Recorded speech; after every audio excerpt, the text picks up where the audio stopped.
ሰላም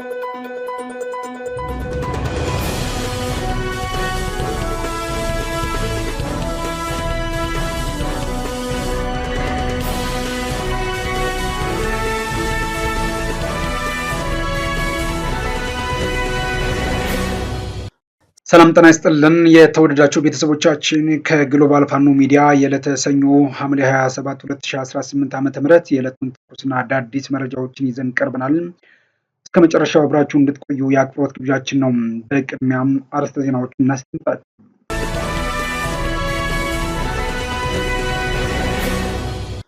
የአማራ ፋኖ ብሔራዊ ንቅናቄ አፋብን የጎንደር ጠቅላይ ግዛት በላይ ዘለቀ ዕዝን በአዲስ መልክ ማዋቀሩ ለትግሉ ትልቅ ስኬት መሆኑን እንደሚያምን አስታወቀም።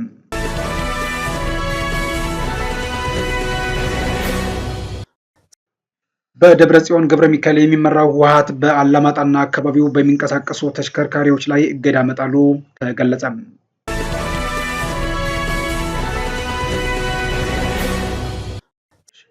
በታሪካዊው ካራምሽግ ስም ካራምሽግ ብርጌድ የአርበኞች ጦር መመስረቱ ታወቀ።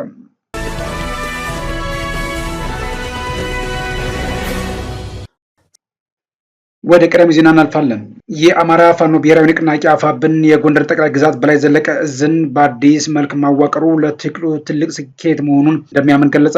ለሁለት ተከፍሎ የቆየውና በተለያዩ ጊዜያት ማለትም በመስከረም ወር በአለፋ በጥቅምት ወር ደግሞ በቋራ የጎንደርን አንድነት ለመስራት ጉባኤው ለማድረግ ታስቦ ሳይሳካ ቢቀርም አሁን ግን በወታደሩ ብርቱ ተጋድሎ አፋብን የጎንደር ጠቅላይ ግዛት በላይ ዘለቀ ዕዝን በአዲስ መልክ ማዋቀሩ ትልቅ ድል ነው ሲሉ ገልጸዋል።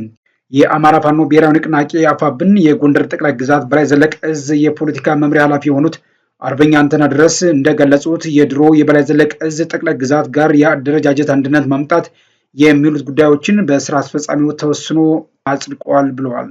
ያለፉ የጎንደር የፖለቲካ የማህበራዊ የትግል ስብራቶችን በመገምገም አጠቃላይ ውይይት ተደርጎ ስምምነት ላይ የደረስንበት ነበር ማለት ነው።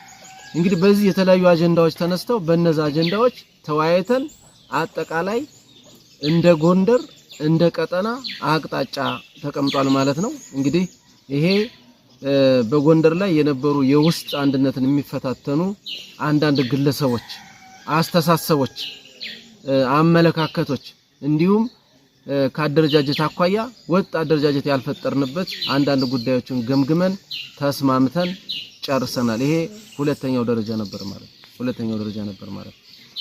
ሶስተኛው እና የመጨረሻው ምንድነው? በእርግጥ ሁለቱም እዞች አንድ ድርጅት ላይ ነው ያላቸው፣ አንድ እናት ድርጅት ነው ያላቸው። ነገር ግን በዋናነት የአደረጃጀት አንድነት ማምጣት ነው።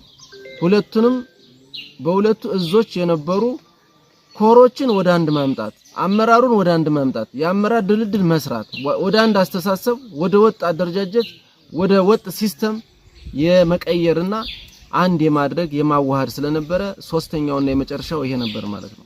ስለዚህ ውህደቱን በተመለከተ በሁለቱ ዞች መካከል በአደረጃጀትና በሌሎች ያሉ አጠቃላይ ውይይቶች ከተደረጉ በኋላ በሁለቱ ወገን ቴክኒካል ኮሚቴ ተመርጦ ቴክኒካል ኮሚቴው ስራውን ጀምሯል ማለት ነው። እንግዲህ ቴክኒካል ኮሚቴው እንደ በላይዝ 5 በሌሎች ደግሞ በጠቅላይ ግዛቱ ደግሞ 5 ነን 10 ቴክኒካል ኮሚቴ የመጀመሪያውን የሚለውን ውይይት አድርጎ ስምምነት አድርጎ ስራ ጀምሯል ማለት ነው። እንግዲህ የቴክኒካል ኮሚቴ የጉባኤው ዓላማ የድሮ የበላይ ዕዝን የውስጥ ችግር መፍታት ነበር። እሱም በጉባኤው መፈታቱን አመራሮቹ ተናግረዋል። በዋናነት የአደረጃጀት አንድነት ማምጣት ዓላማው እንደነበር ተገልጿል። በሁለት ዕዞች መካከል ተፈጥሮ የነበረው ችግር በመፍታት ወደ አንድና ወጥ የዕዝ መዋቅር መፈጠሩን ነው የገለጹት። አመራሮቹ በይቅርታ ዘግተን ወደፊት አልፈናል ያሉት አመራሮቹ ጎንደርን የሚመስል አደረጃጀት ፈጥረናል ሲሉም ገልጸዋል።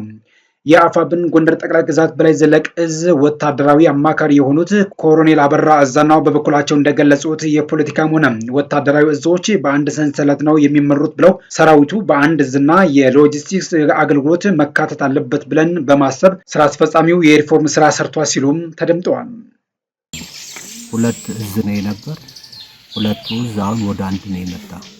ወደ አንድ ስለመጣ አመራሩንም ተዋጊውንም ሪፎርም መስራት ነበረብን። በዚህ መሰረት ሁለት ሪፎርም ነው ያዘጋጀን። በፊት የነበረው የአመራር ስብጥር ዝም ብሎ የነበረበት ሁኔታ ነው የነበር። አሁን ግን በአቅም በችሎታ ማን ቦታ ላይ ይደረግ የሚለው ጉባኤው ባጸደቀው መሰረት አደረጃጀቶችን አከናውነናል። በዚህ አደረጃጀት መሰረት ተዋጊውንም ያደራጀንበት ሁኔታ ከጓድ እስከ ኮር ድረስ በስነ ስርዓት አደራጅተናል። ይሄ ሲደራጅ ያደረጃጀት ወይም የሪፎርም ጥቅሙ ምንድነው ሲባል አንደኛ ሰራዊቱ በአንድ አካባቢ ቦታ ሁሉ ተመርጦለት ማለት ነው በአንድ አካባቢ እንዲጠረነፍ ለትዕዛዝ አመች እንዲሆን እንዲንቀሳቀስ ለማድረግ ነው። ሁለተኛ ደረጃ ካሁን በኋላ ወታደራዊ ትዕዛዝ የሚሰጥ በአንድ ነው፣ ቼን ኦፍ ኮማንድ ተደርጎ ነው የሚደረገው። በሁለተኛ ደረጃ ሎጂስቲክሳዊ አቅርቦት በአንድ ነው የሚደረግ። የፖለቲካ ውይይቶች የፖለቲካ መወያያ መጽሐፍ ጽሁፎች ሲመጡ በአንድ በእዝ ተዋርዶ ሰራዊቱ የሚወያይበት ሁኔታ ለማመቻቸት ይሄን አድርገናል። በሌላ መልኩ የስልጠና አደረጃጀት አዘጋጅተናል።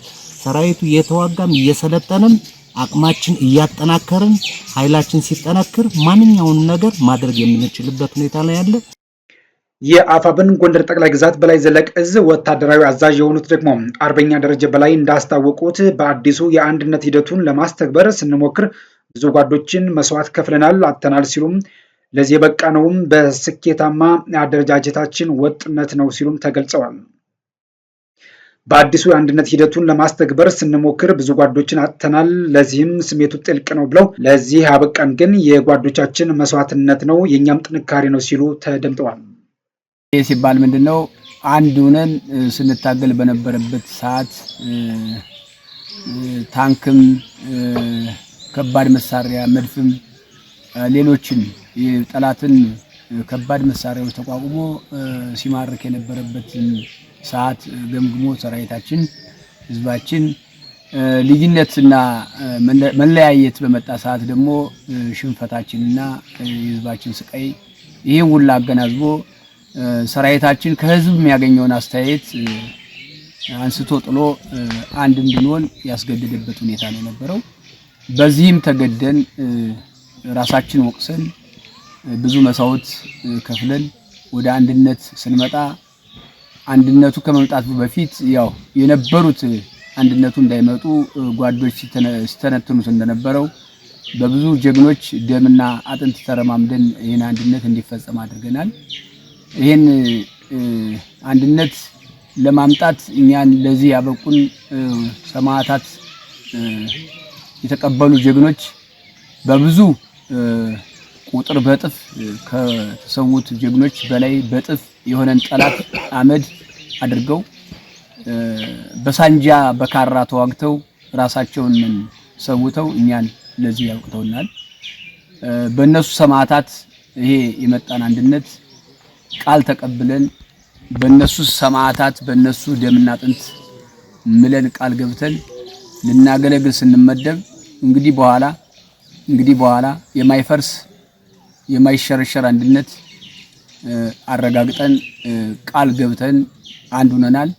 በተሰጠነ ቦታ ለማገልገል ሰራዊታችን አንድ አድርገን ለማታገልና የመጀመሪያውን የጅምሩን ድል ለማምጣት ቃል ገብተናል። ሰራዊታችን አንድ አድርገን ለመምራት ቃል ስንገባ ሰራዊታችን ከውስጥ መንግስት ወይም ጠላት ብልጽግና በውስጥ በህዝባችን ኪስ የሰገሰገውን ጠላት ቆጥረን ከህዝባችን መረጃ ተቀብለን ይሄን ጠላትም መክረን ከምክር ባለፈ አጽድተን ህዝባችን ነፃ ማድረግ አለብን። ህዝባችን ነፃ እያደረግን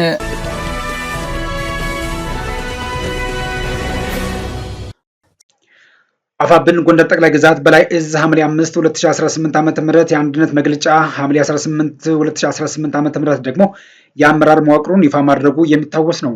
አንድነት ለምርጫ የማይቀርብ ጉዳይ መሆኑን የተረዳው መላ ሰራዊታችንና አመራራችን ከአንድ ወር በላይ በፈጀ ምክክርና ውይይት ለደጋፊዎቹና ለህዝባችን ይፋ አድርጓል ሲል አስታውቋል። ነገር ግን አንዳንድ ጸረ አንድነት ግለሰቦች በሚፈጥሩት ኃላፊነት የጎደለው አካሄድ እልፍ ዋጋ የከፈለውን ታጋይ ግራ በማጋባት ተጠምደው ሰንብተዋል ብሏል። ይህን ጸረ አንድነት አካሄድ በውል የተረዳው ሰራዊታችንና አመራራችን ወደ ትልቁ አንድነት ቤታቸውም ተመልሰዋል ሲሉ ገልጸዋል። በመሆኑም ዳግማዊ ቴዎድሮስ 5ኛ ኮር አፄ ኢያሱ ክፍለ ጦር አመራሮች ሙሉ አሃዳቸውን በመያዝ አንድነቱን መቀላቀላቸውንም በመግለጫ አሳውቋል። ከእነዚህም ውስጥ አርበኛ ጌትነት አለባቸው ዳግማዊ አጼ ቴዎድሮስ 5ኛ ኮር አጼ ኢያሱ ክፍለ ጦር ሰብሳቢ፣ አርበኛ ጌታቸው መኩሪያ ዳግማዊ አጼ ቴዎድሮስ 5ኛ ኮር የአጼ ኢያሱ ክፍለ ጦር ምክትል ሰብሳቢ፣ አርበኛ ጌታ እሱ ባለው ዳግማዊ አጼ ቴዎድሮስ 5ኛ ኮር 2ኛ ሬጅመንት ሰብሳቢ፣ አርበኛ በላይ ጌቴ ዳግመኛ ቴዎድሮስ 5ኛ ኮር 2ኛ ሬጅመንት ምክትል ሰብሳቢ እንደሆኑ የአፋብን ጎንደር ጠቅላይ ግዛት በላይ እዝ ህዝብ ግንኙነት መምሪያ ኃላፊ ለግሎባል ፋኖ ሚዲያ በላኩ መረጃ አረጋግጧል።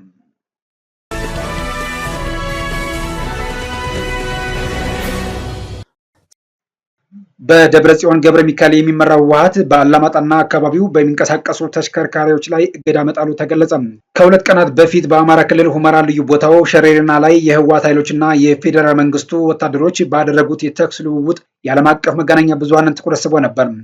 በዚህ አውደ ውጊያ ላይ ታዲያም የከባድ መሳሪያ ድምፅ ይሰማ እንደነበረ የአካባቢው ነዋሪዎች ለግሎባል ፋኖ ሚዲያ መረጃውን አድርሰዋል። በዚህ ጦርነት ታዲያም ህዝባዊ ወያኔ ሓርነት ትግራይ ህወሓት ብልጽግና መራሹ ፌዴራል መንግስት ግልጽ ጦርነት ከፍቶብኛል ሲል ለዓለም አቀፉ ማህበረሰብ የድረሱልኝ ጥሪ በማቅረብ ጋዜጣዊ መግለጫ ሰጥቶ ነበር። ዛሬ ደግሞ የአውደ ውጊያውን አቅጣጫ በመቀየር ባላማጣ፣ ኮረምና መሆኒ ቀጠናዎች ከዛሬ ሐምሌ 27 ቀን 2018 ዓ.ም ጀምሮ የሲቪል ተሽከርካሪዎች እንቅስቃሴ በህወሓት ጦር ሙሉ በሙሉ መታገዱም ተሰምቷል። በአካባቢው ከባድ ውጊያ ሊቀሰቀስ ይችላል በሚል ስጋት ጨምሯል።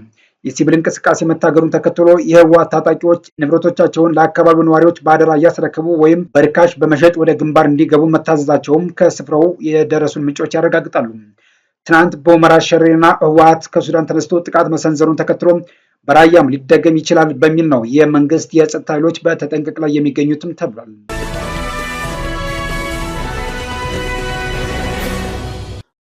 በታሪካዊ ካራምሽግ ስም ካራምሽግ ብርጌድ የአርበኞች ጦር መመስረቱ ተገለጸ።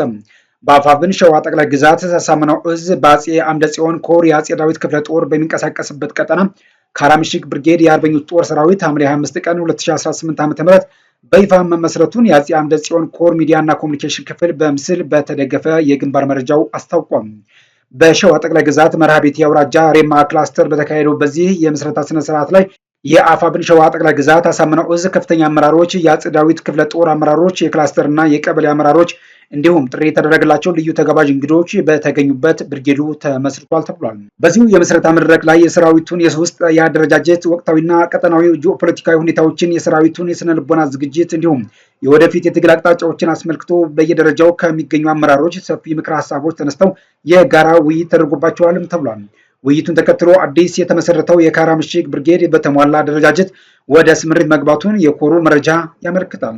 ለብርጌዱ የኮማንድ አመራሮችም ተመርጦ መርሃ ግብሩ በነባር ቱባ ባህል፣ ኪነትና ልዩ ልዩ አዝናኝ ጽሁፎች ሊጠናቀቅ ችሏል። በመጨረሻም የተሰየሙት አመራሮች ህዝቡንና አካባቢያቸውን በቅንነት፣ በታማኝነት፣ በፍትሃዊነትና በጽናት ለማገልገል በህዝቡ ፊት ቃለ መሃላም ፈጽመዋል ተብሏል። የተወደዳችሁ የግሎባል ፋኖ ሚዲያ ቤተሰቦቻችን ለዕለቱ የያዝናቸው ዜናዎቻችን ይህንን ይመስሉ ነበር። አብራችሁን ስለነበራችሁ ምስጋናችን ከልብ ነው። በየቀኑ የምናቀርባቸውን ትኩስና ወቅታዊ መረጃዎች እንዲደርሷችሁ ላይክ፣ ሼር እና ሰብስክራይብ በማድረግ ቋሚ ቤተሰብ እንድትሆኑ እንጋብዛለን። ነገ በዚህ ሰዓት በዕለታዊና አዳዲስ መረጃዎች እንገናኛለን። እስከዚያው ሰላም ዋሉ።